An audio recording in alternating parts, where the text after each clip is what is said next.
In a moment, we shall bring you a full report of today's developments in Syria. But in these past days of carnage, few eyewitnesses have made it out alive. The photographer Paul Conroy, wounded in the attack that killed Marie Colvin, is one of them. A week ago, we saw images of him after that attack as shells rained down around him. His eventual escape from Homs was dramatic. Several activists died getting him out to Lebanon. Now he's back in Britain, and tonight I spoke to him as he lay in the safety of his hospital bed. I asked him what he'd left behind. I think we left behind another unfolding tragedy that in 10, 15 years the world will sit by and say, how did we sit by once again and let this happen? The town is hardly be called a town anymore. This mass destruction, children, women, men huddled together, basically planning their last minutes.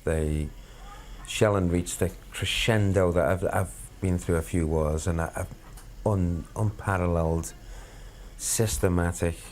There are no targets in Baba Amra. There are no military targets. This is a systematic destruction of civilians, property, everything that they stand for is gone. Paul, as you were coming out, could you get any sense of how many people there really are still holed up there? There are a lot of people still there. Very few people actually were evacuated from Baba Amra. Once the siege started, there was no way out. So I don't know if the illusion is that it was evacuated. It wasn't. They were exterminated. They've been systematically. I went into a building after my injury. It was a street. They put us in the safest house they could find. I left that building. The street had effectively gone. It looked like Grozny, like some of the French towns in World War I. There were women, children screaming, panic, and people would come up to me and say, where's our help? And I had no answers. I don't know. I should have an answer. There should be an answer to this in this age, but somebody has to step up to the plate and give these people an answer. Now, a number of people paid very dearly to get you out. How do you feel now?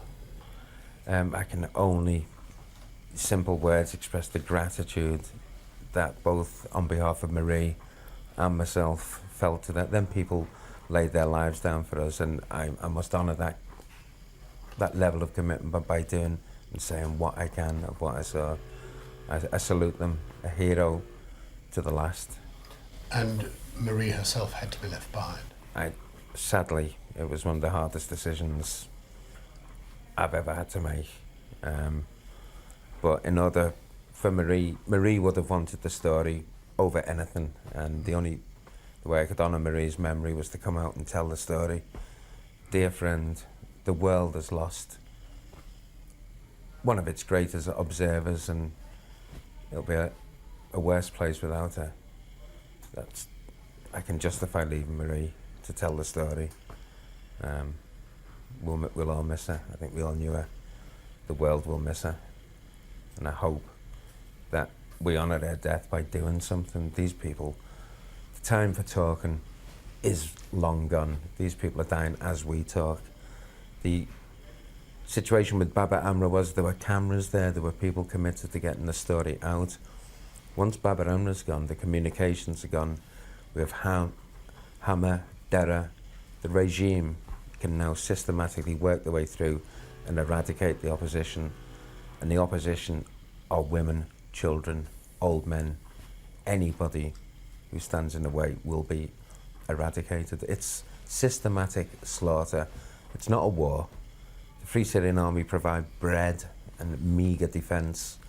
This is not a war, this is a massacre. We're watching it, and once again, the world sits by and watches, and I have no answers for them people. Somebody has to break the geopolitical stalemate that is allowing this regime to crush the humanity out of Syria. It's a crime of a scale I've never seen, and it's continuing. Someone's got to do something.